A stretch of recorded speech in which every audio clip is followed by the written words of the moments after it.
part of the algorithm. So you guys are considered a business, and same thing with me. And about the beginning of January, they came out and said that they are not necessarily, which is kind of hurting themselves, but they are limiting the access that people see to advertisers.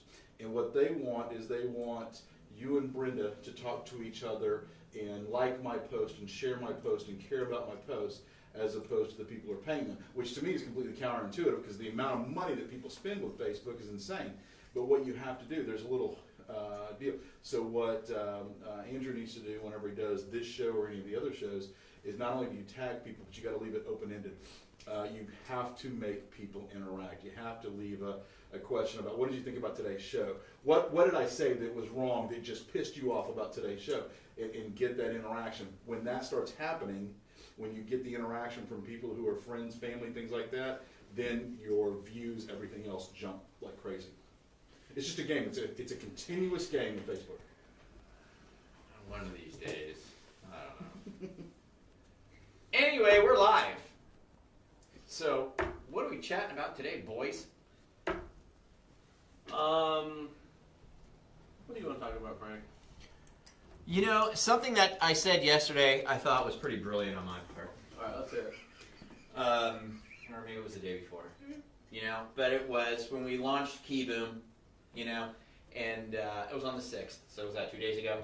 So we launched Keyboom, and we launched it to our first contracted MLSs, and then the site didn't work. And of course, we thought, our knee-jerk reaction was, obviously, our programmers have screwed something up, right? Which it wasn't the case. It was some networking issue. But the point being is that, you know, it wasn't working, right? So we launched something, and then, oh, it's not working. And so the natural reaction to that is just, you know, right? But the point I wanted to make is this. You know what? You know what the result of work is? Heat, right? The result of work in anything, a car engine and your human body and anything at all is heat, friction, you know, resistance. You know what I mean? So for us and for everybody, you know, if you're feeling like, you know, stuff's just going crazy and you're just, you know, you lose your mind over things, good for you. That means you're working. You know what I mean? It means you're in the hunt. It means you're doing something. If everything was just, what is this called? What is it? Something stasis, right? When everything just returns back to normal. If everything was like that, then you're not doing anything. The result of working and being active and trying to make a difference and trying to excel at what you do is going to be resistance, friction, heat. You know what I mean? Those are the indicators that you're on the right path. Well, does that make sense? It makes sense, but I think it doesn't have to be friction per se. I mean, when you're especially in sales, when you take an action with anything, that action is intended for a reaction. That's what it is. So with a marketing piece, your marketing piece is looking for a reaction. When you're making a call, when you're posing a question, when you're always looking for a reaction. That reaction, when a reaction happens, we call that engagement. Okay. And that's the goal. So yeah, so every action that you take, which is intended to create engagement, is a reaction which requires another action from you. I mean, that's how it goes. And so that's your friction, the action, the reaction, the engagement. Right. That's the friction that you're talking about. Here's the problem with, and I think, you know, with salespeople, is to not have that reaction where you don't, oh shit, I don't feel like talking to Bobby right now. Oh shit, I don't want to have to fucking edit that video right now. Oh shit, I don't want to have, you know, it's easier to not engage so you don't have the reactions, you know, and we call that lazy, you know. But that's it's easy to default to that. I'm not going to do my actions to gain a reaction today to create the friction today because I'm a little tired because it's Friday and shit. We're doing on Saturday. We're going out. Oh, Thanksgiving's in 5 days. You know. Oh, right. You know, it's a birthday. Oh, it's you know. Oh, I'm golfing later on today. Yeah. Oh, you know what? I think I'm going to have that 5 martini lunch today. You know. Oh, you know, seriously. These are all excuses so you don't have that action reaction engagement. Right. What you're saying is that I think what you're saying is and tell me if you think this is wrong, but in some fashion, celebrate the discomfort. Yes, that's exactly what I'm saying. If you have discomfort, it sucks, right? It sucks. Discomfort sucks. But on the other hand, you need to look at it and just go, well, the fact that I have discomfort means I'm doing something. Mm-hmm. Sure. You know what I mean? I'm trying to push something along. You know what I mean? And it comes with resistance. There's a loan officer trying to break into real estate offices. He calls on offices, and that friction or that discomfort could just be in your own mind. Mm-hmm. I've done it every day for a week, and I never saw one agent. Right?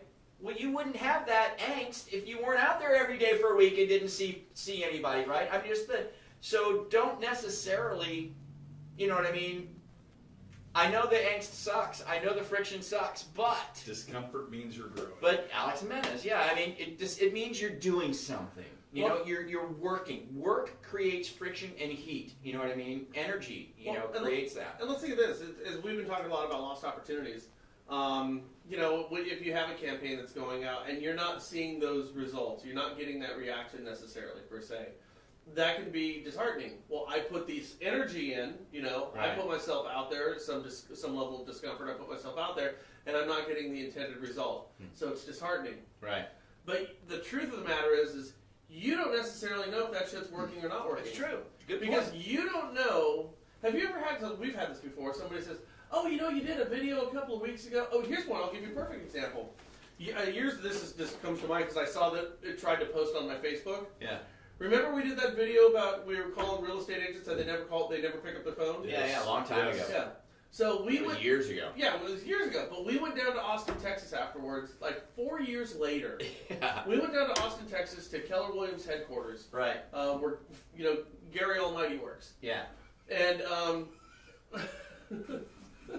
It's true. It's pretty culty in there. I know, but it's awesome, man. It's awesome. They're awesome company. Anyway, we went down there. Okay, and the first thing they said was, everybody in the office says, oh my God, remember you did that video about calling real estate agents? We love that shit, man. We showed that to everybody in Keller Williams. Yeah. We had no idea that our brand had permeated all of Keller Williams for 4 years from that. Right. No, You just don't know. You don't know what it is. So the moral to the story is you got to keep your ass going, keep your butt moving. Yeah, you got to keep tilling the soil. No matter what, you just keep tilling it because you're right. I mean, today there might not be that reaction, there might not be that engagement, but if you just keep doing it, eventually you'll get it. The other thing too is, though, and I think to what you were saying is that on our end, sometimes people do react, right? But then we don't engage it, and that happens a lot. And that's worse. That's worse. And here's a great point was I was doing the Coop Out product with Doug and Tamara at Doug's office, right? Mm-hmm. And I'm sitting there with his assistant because this guy has been in the mortgage business for 1 billion years, right? He's one of the greatest mortgage guys we know locally out there. Just a good dude, right? This guy does not use his computer. His assistant uses his computer for him. He can't do anything in there. He just talks to people and gets deals in the door, which is awesome. I was just like, I am so impressed with you right now, right? He doesn't do it. So anyway, his girl had to work on this Coop Out product, and we built this coupon, and we got it all put together, and it wasn't a discount or anything. It was just saying, hey, you might be able to get a no-down VA loan if you're a vet, right? Okay. We posted, I said, here's how it works. We posted on Facebook. Immediately gets posted on Facebook. Within 10 seconds, somebody liked it. Okay, somebody liked it. Hey, there's a reaction. Somebody liked it, right? And now on Facebook, you can click and see who liked it or whatever, right? You can go to their profile. So we said, oh, we'll go to that person's profile. Go to it. Well, it's a real estate agent that he knows, right? But still, it's an agent, right? Right. So we clicked on it, and then I said, send her a message and say, hey, thanks for clicking on my coupon. Is there anybody I can help right now? So we did it on the spot. Immediately, a response comes back, do you do 5-1 arms? Because I've got a borrower that's really just This happened yesterday. 5-1 arm. Well, this was they actually met the person yesterday. Mm-hmm. So this was a couple days before that they actually met the person. Because we had this conversation. Yeah, and then they go, do you 5-1 arms? And I said, tell them you specialize in 5-1 arms. Tell them you're running, tell them you have a great discount on 5-1 arms right now. You know what I mean? Just engage back. So they went back and forth. That borrower was in their office a day and a half later. Okay. Because they interacted with it, didn't just take the like, go, someone liked it. They went, who are you? Yes. Hey, can I help you? How easy is it to not see it through to the end? You know what I mean? Super Oh, geez. You just Everybody. stop on that like. Stop on the like, Anybody. yeah. Yeah. How often does it happen? I think Too much? way more often than not. And we're guilty of it too. Sure, I mean, everybody is, to a we certain have extent. people comment on our show all the time. We don't necessarily go in and interact with those comments, but this Facebook thing, interacting with someone who just liked it, there's power in that. Yes. There's big power in that. In fact, it was Tamara and her loan officer. What was her name? I forget. Anyway, they were in here on a podcast before, and they were posting listing booster listings. And if anybody just liked it, right, they would go in and say, "Hey, how's it going? You want to look at something? Need something?" And it was amazing. That's how that's one of the things we results train our real estate that they would agents. get. Yep. Yeah, they would just get results. People would say, "Yes, I'm interested," or "Yeah, give me a call," or it was unbelievable. But you're talking about pain and friction too, and this is something everybody understands, so it's going to be somewhat redundant. But the pain and friction that you feel on the first day of hyper engagement is not the pain you're going to feel on day 10. Right. I just saw something that Alex Jimenez posted up here a few moments ago. He goes, "Look how much better my presentations are since when I came out there to Vacaville." Because what he's been doing is he's been working on honing his skill, so it's become easier and he's become more effective at it. It's like everything else. If you start to deliberately go ahead and post and engage, that deliberate action becomes second nature at some point. Yeah. It's going to the gym. If you haven't been to the gym in years, you go bench press 100 pounds, you're going to wake up the next day and your arms feel like they're going to fall off. Right. And in a couple of weeks, you're bench pressing 140 pounds, Yep. and it doesn't hurt at all. Right. Yep. Right. It's the same thing with everything else, I think. Yeah. Whatever the pain was yesterday is the new threshold, the new minimum that you're going for tomorrow. That's absolutely true. That's one of the biggest things. Yeah, I And never people realized always that. say, yeah, they think there's Paul Dolan. I used to have a stripper pole in my video studio, but then I got rid of it, which is hilarious. Yeah, it's yeah. hilarious. Thank you, Paul. Very funny, har. But this pole, it looks, they don't really see what's up here. What camera is this? Is It's it gotta this be the one? Yeah, it's got to be that one. So here's so you get. It's No? the one to your left. It's the whole room cam. Is this one? Yeah. This one? Yeah. Oh, so here you go, guys. Here, we'll try and Are you sure it is? 'Cause Yeah, it is definitely. it'll be delayed. Yeah, it's Yeah, not right. on delay. So let's see if it. Now they're looking at the top of the barrel there. Oh, there you go. See, it's a lamp. It's a lamp. Brian built this table for me. I built it for him. He built this table for me, and it's really cool. And we put it in here because it just fits well in here. It's all right, guys. So just real quickly, Just so you know, show them the I table. made- This I is made- an awesome table. So I made the top of it. It's like a Rush record. Yeah, Right. Okay, so there's the Rush record, yeah. There you go. and then Yeah. I got a galvanized pipe, put it up here, and ran 2 lights up underneath. This is a wine barrel. I hand brushed all this and reinforced the outside of the Here, barrel not- and they gave can't it a see blue. it. And There gave you it a go. blue There you stain. So look at that nice, beautiful polish on there. Yeah. All these rivets I had to put in to hold this together. Yeah. The inside, by the way, just to show you, I don't know if you can tell, but it's a dark color. And hold on a second, Alex, hang tight 1 second. Hold on 1 second, Alex. The dark color is actually the burgundy from the wine. Wow. So that's the stain from the wine. And then as we go down from the Rush record, what we have here Watch it here so you can see. is the bottom half of the barrel. Yeah. Or excuse me, this is a full barrel down here. Again, this has got a nice light oak stain on it. This guy put a blue around the sides. And then I cut doors into this side and put a hold on. I cut doors into it here, and then I put a Lazy Susan in here. So no, well, actually, no, it's a real fucking Lazy Susan. But you can put So stuff we got in shelves there. in there for everything. Yeah, it's really cool. Now tomorrow's show, Bob Vila shows us how to redo bathroom cabinets. By the way, this office. This is a true story. This office is up. How many stairs? 35, 40. 35, 40 stairs. I carried this thing up those 40 stairs by myself. It's a super cool table, man. It's a great table. I mean, at the end of the day, when it all comes to an end and we can go off into the sunset, this goes with me. Yeah. I mean, this is my table. Yeah. Well, are you going to be buried or cremated or what? Hey, hey, Alex, you there? Well, with SpaceX and everything, I think I'm going to go get shot into space. Well, This this is probably going to be really expensive, but if you did something with it, you could take it with you. What's going on, Mr. Jimenez? How's the world going? It's great, man. It's great. Are you guys still filming live over there? Oh, yeah. Yeah, you're on. Cool, cool. Good. So one thing I wanted to touch base on, you had mentioned something about people trying things and suddenly, they give up because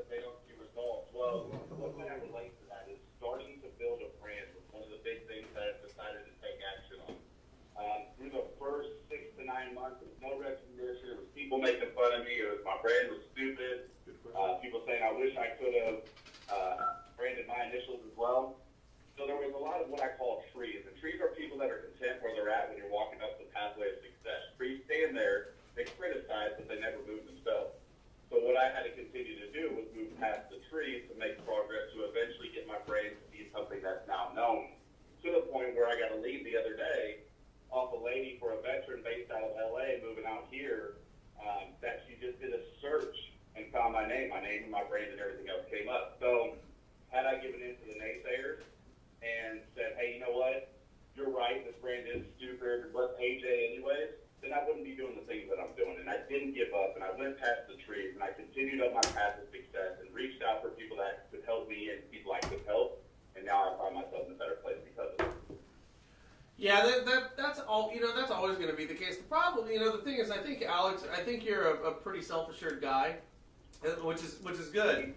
The problem is that there's a lot of people who aren't nearly as self-assured, who want to create their own brand, who want to take that risk, who want to do something that they're not sure if it's cool or if it's cringy, and are unwilling to make that for fear that those people who they know exist are going to be those trees and those critics, and it's going to be too overwhelming, and as a result, those chances aren't taken. And that's the one that really kind of pisses me off and makes me sad. You know what, though? So Alex and I both know this guy. There's a guy who's a listing agent in Dallas, Texas. His name is Hoss Pratt.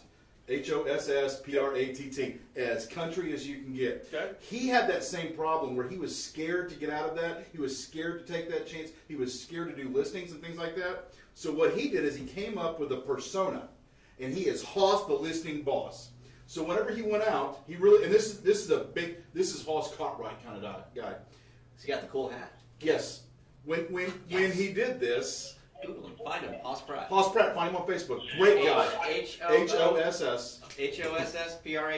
So what Hoss did is Hoss came up with, because he was a little bit timid, because he was a little bit worried about doing this, about people making fun of him or something like that, he came up with a persona. And his persona was a super character, and it was Hoss the listing boss. So this guy is now one of the #1 agents in the country. No ifs, ands, or buts. There he is, right there. Just Google him, so we don't have to look at him on Facebook. Is that on it? Okay, good. Okay.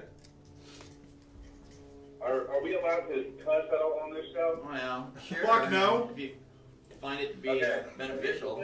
So fuck everybody that says that, that makes fun of you, that does all that stuff. What you'll find as you continue to grow and continue to move, and guys, you guys all know this, from the start of the National Real Estate Post. Here's the thing, there's going to be naysayers, and you just got to say, fuck it. They're not paying my bills, they're not putting my kids through school, they're not getting up in the morning, they're not hustling, they're not grinding. Unless they're doing those things, you just have to put that shit behind you and continue to grow, because you're doing what's best by your family. So if you need to find persona or whatever it is in order to make shit happen, then do that. But you just have to take action to make stuff happen.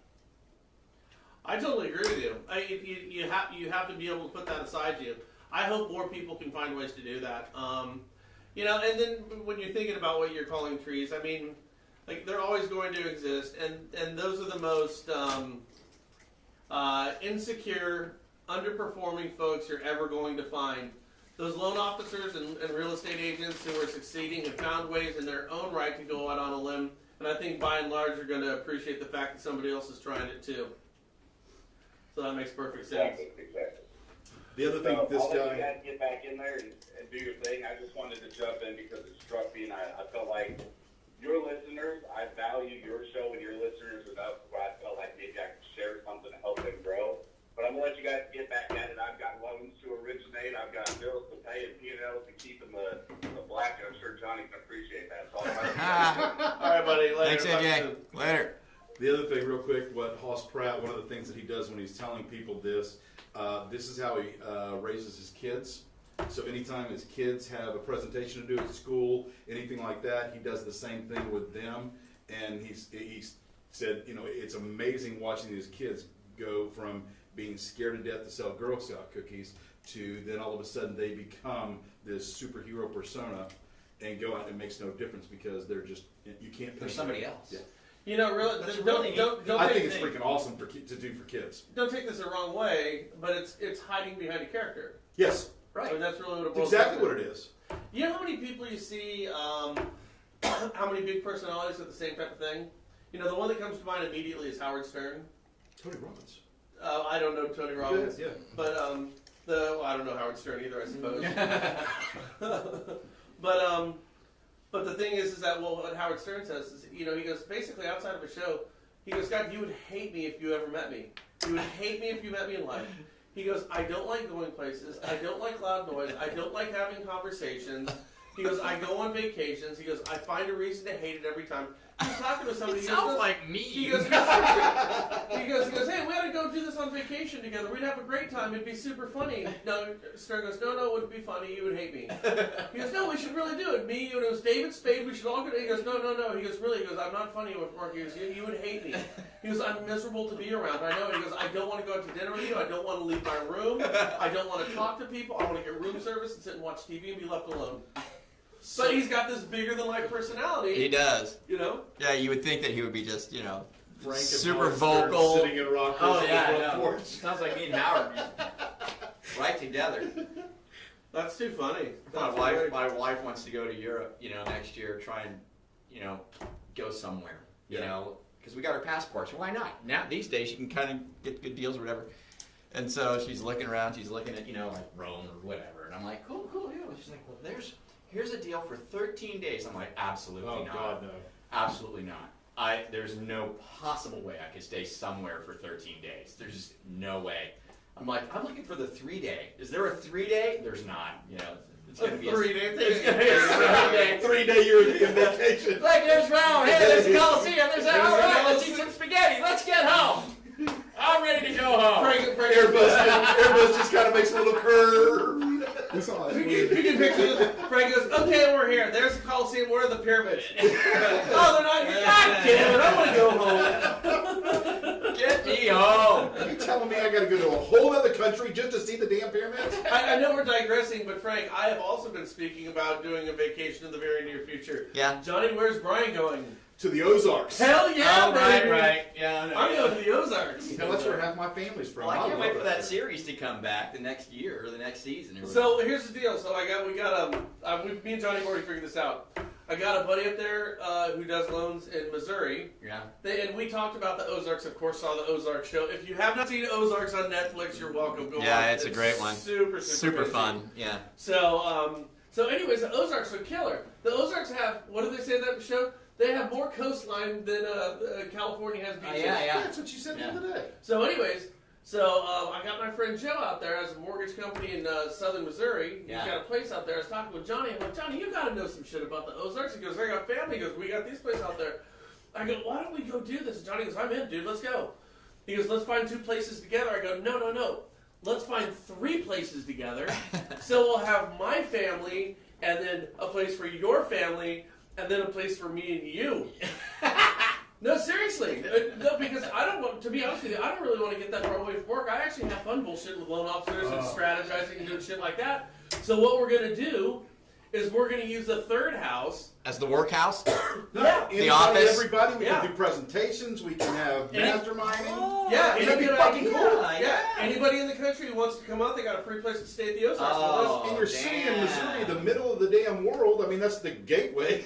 And it's beautiful. It is beautiful. Oh, yeah, it's insane. So we'll go sounds there. cool. We'll hit the hot tubs and we'll hit the lake and the rivers in the evenings. Well, and at least listen to their pasta mastermind all day. We gotta make sure that they have Wi-Fi. Now you know what Joe told me. So I was talking with Joe. I go, don't they? I want the real ass backwards bullshit. I want the banjo twanging type of deliverance type of thing. Yeah, that's called Wednesday. He goes, oh man, he goes, it's there. He goes, there are still places in the Ozarks. He goes, where there is nothing that resembles a computer or technology Correct. or how Really? they take in Correct. money. Oh yeah. Yeah. Type of things. Wow. Yeah. Yeah. That's where my people live. My people live in Caddo Gap, Arkansas, and there is nothing. You got to drive an hour and a half just to get to civilization. Wow. It is just like that. They still have a post office. People still mail things. Okay, Wow. I got a question for the people who are watching right now. Please answer this. And I'm dead serious about this. So sometime around June, me and Johnny are going to rent 3 houses out there, okay?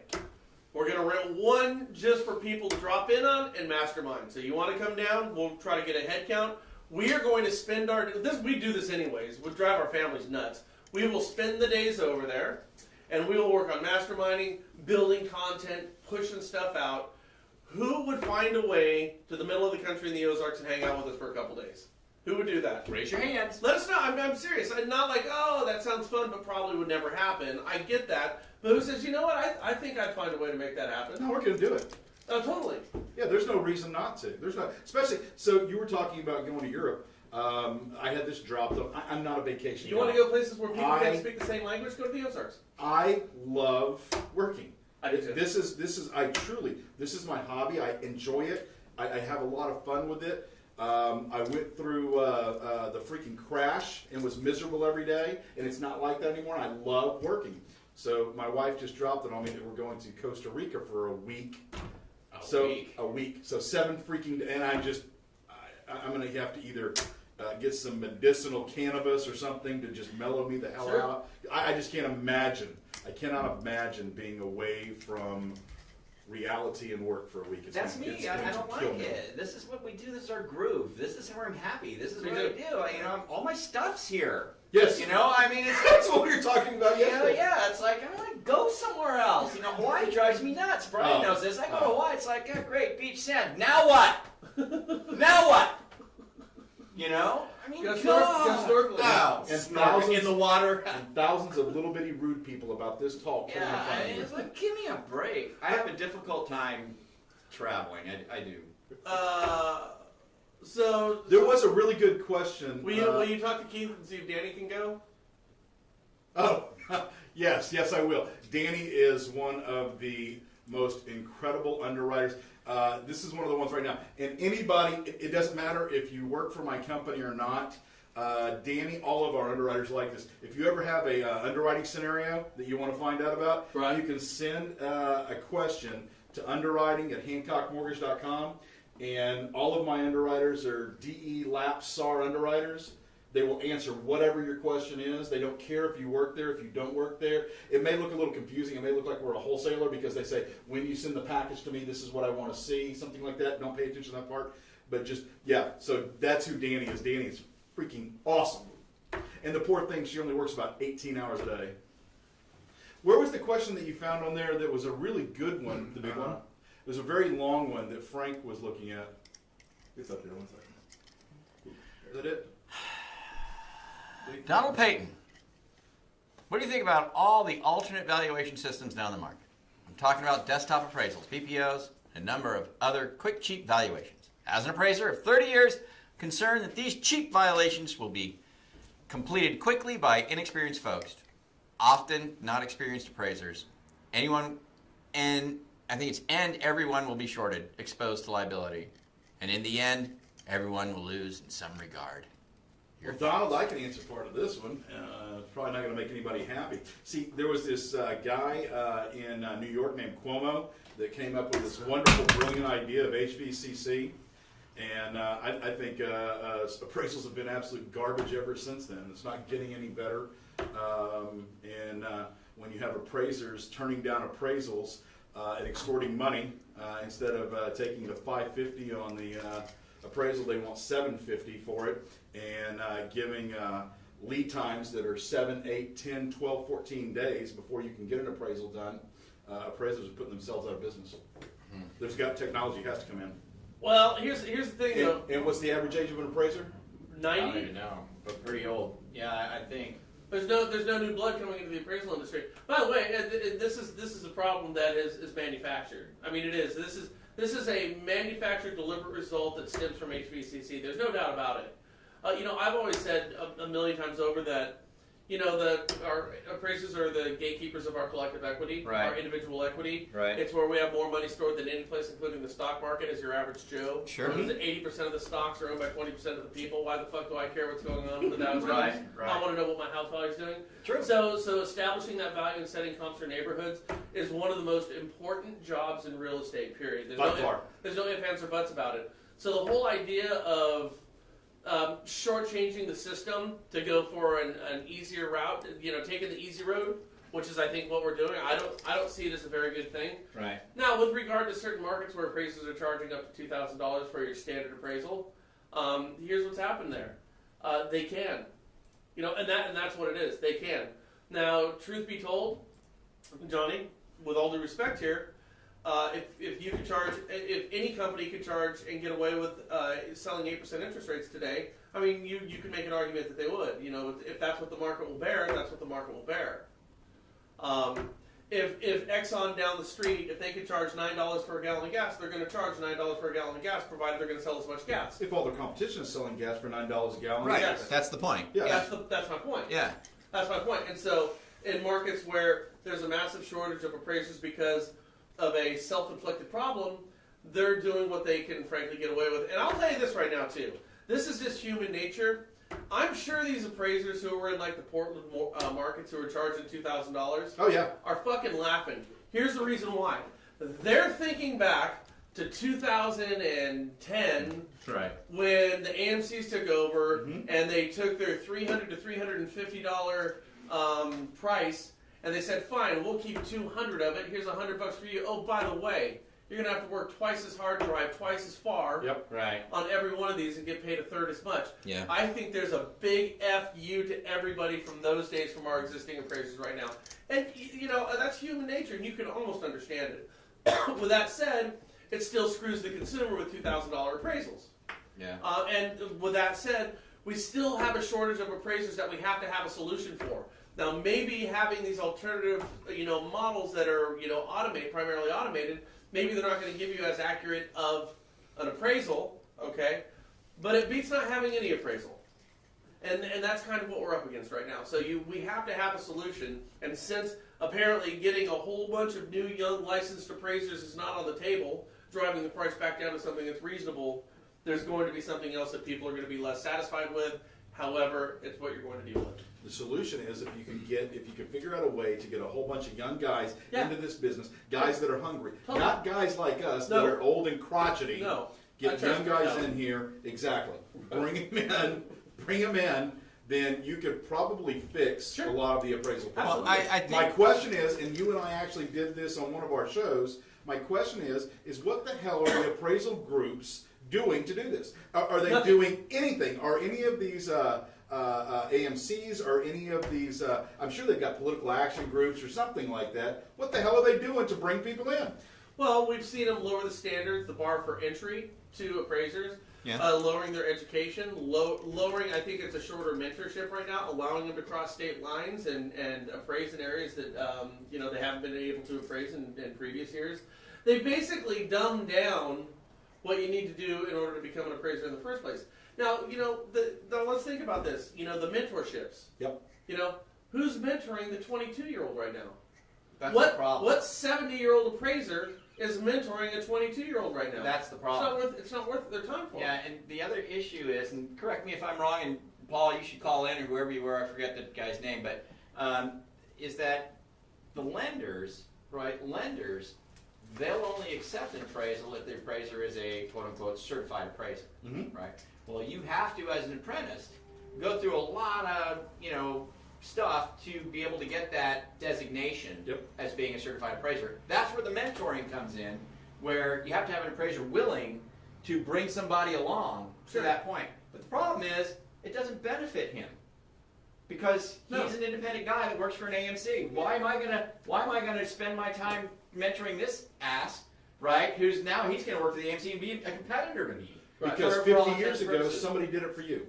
What? Yeah, okay, Just so, like but 50 years ago, there somebody was no told HVCC. Oh, I agree. It was different. So There it's was a no different problem. TRID. So I think when And it falls 50 years into, ago, there was no HVAC either in a lot of places. I think this really falls down to the AMCs. If the AMCs are the ones corralling the appraisers that they're going to sign out, then the AMCs need to take it on themselves to find new people, train them, mentor them outside of an existing appraiser on their own to get them certified so now they can become a certified appraiser. Problem is nobody's mentoring these guys to make them certified because it doesn't benefit an appraiser to do Do it. you think the Appraisal Institute should take a larger role in this thing?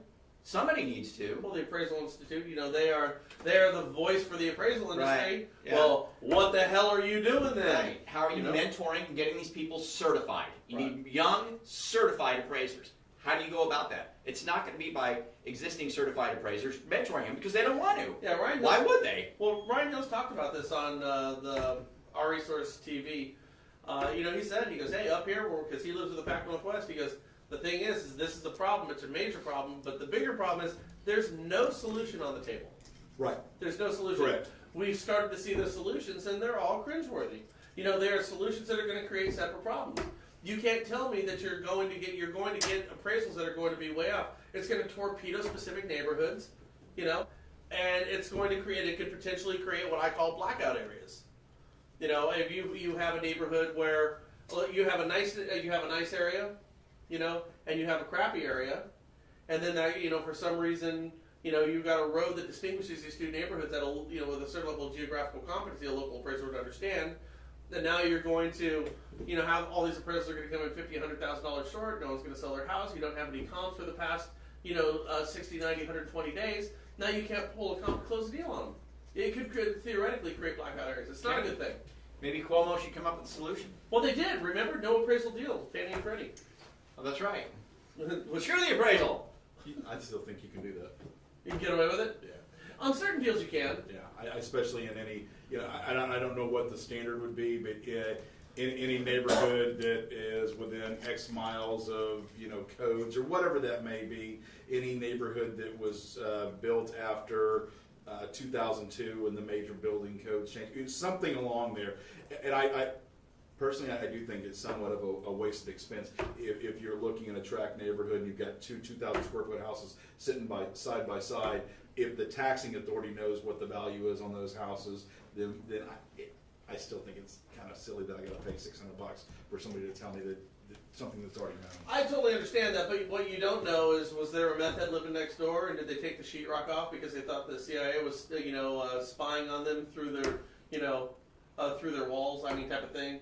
Has the house, you know, has the house been destroyed? I mean, do you need to have somebody actually go inspect it? Or, for instance, like my friend Dave Morrell, they didn't even know when they were trying to sell the house. There was a busted water line underneath his house that was coming from the fucking neighbor up above him. You know, there are certain things that you're going to see from a physical inspection that you otherwise wouldn't get. Inspection as opposed to appraisal. Yeah. I'm all for inspections. I'm sorry, Okay. I may not have made that clear. Okay. All for inspections, period, no ifs, ands, or buts. Okay, so you have Appraisals. to have a whole house inspection then if you don't get an appraisal in lieu of, because you don't. I have would to think get- so, yes. Okay, so you don't have to get a whole house inspection. Correct. But in lieu of. an Yeah, appraisal. but see, that to me, not getting an inspection is buying a car without test driving it, buying a used car without taking it to a mechanic. I think inspections are necessary, period, because as a consumer, none of us know if you've got foundation problems. None of us know if you've got aluminum wiring. None of us know things that I don't disagree with you at all. that to buy a house. But an appraiser's not going to tell me if the water line's busted between the street and my house. You know, and the other thing is, if you have somebody who's putting down. Nice. Damn. So if you have somebody who's putting 30% down on a house, Uh-huh. you know, and you've got a variable of 3 to 4, it could be 3 to 4% off, and either plus or minus 3 to 4%. Yep. You know, which means even if you're off by 3 or 4%, you're still above 20% down. Yep. You know, in that case, no, maybe this value is not that great, but maybe it's just not that off.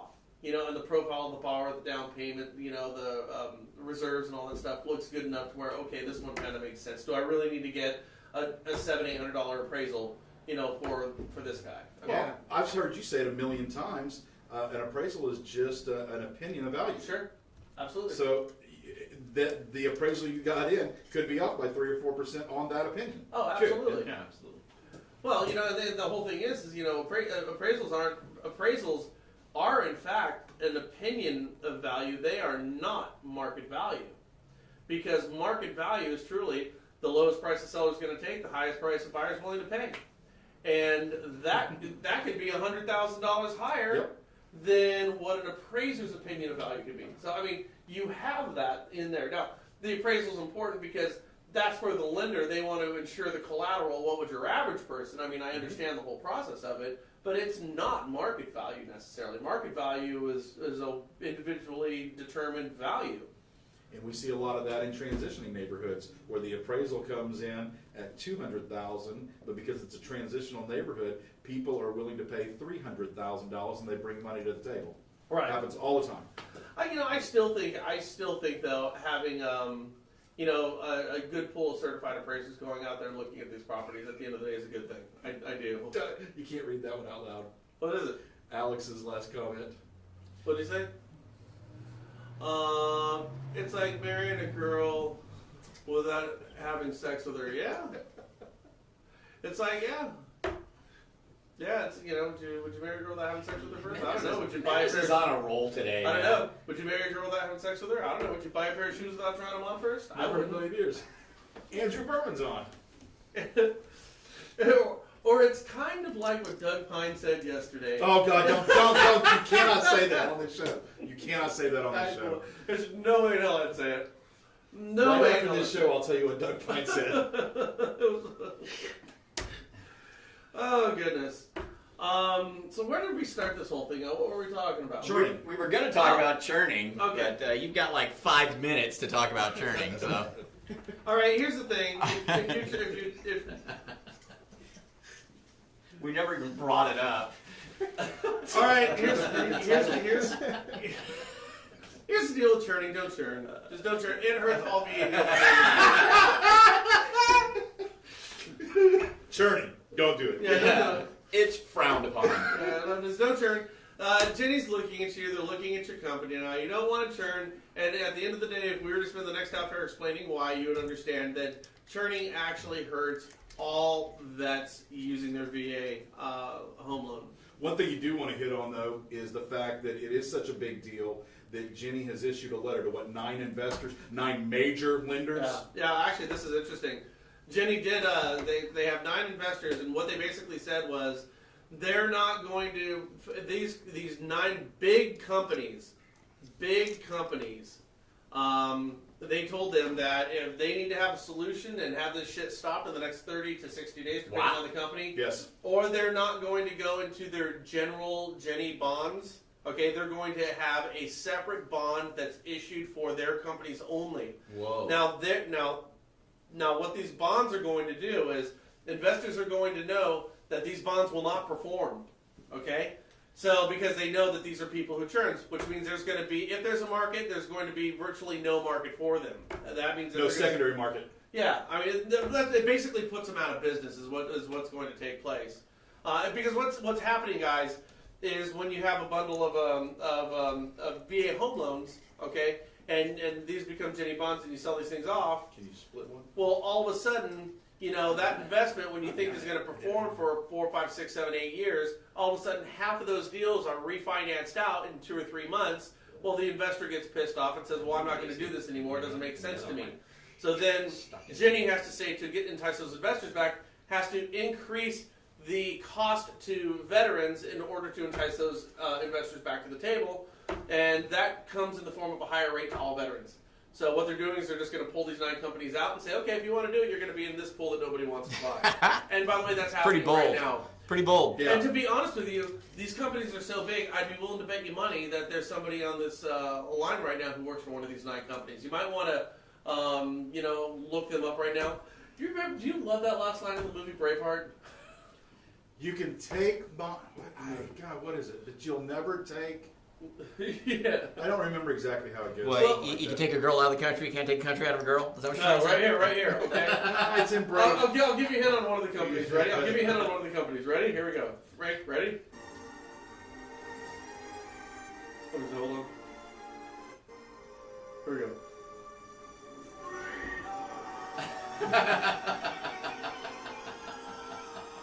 Okay. Subtle. I think I got it. In case you missed that, here's a hint on who one of the companies is.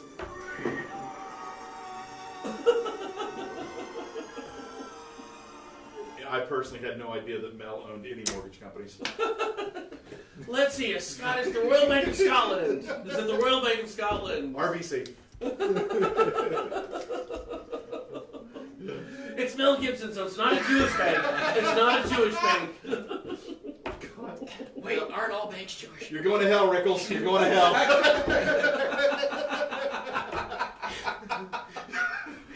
Oh my goodness. Oh my goodness. Yeah, just don't turn. Anyways, guys. Don't do it. And if you send me a private message, I'll tell you what Doug Pine. No, I'm not even telling anyone. You're gonna think less of me when you hear it. That's not fair to do to Doug because he was just trying to be funny. All right, guys. And by the way, it was super funny. It's piss your pants funny, but you have to have a very, very twisted sense of humor, Or just a real honest one. All right, guys. Hey, listen, thank you again for joining us today.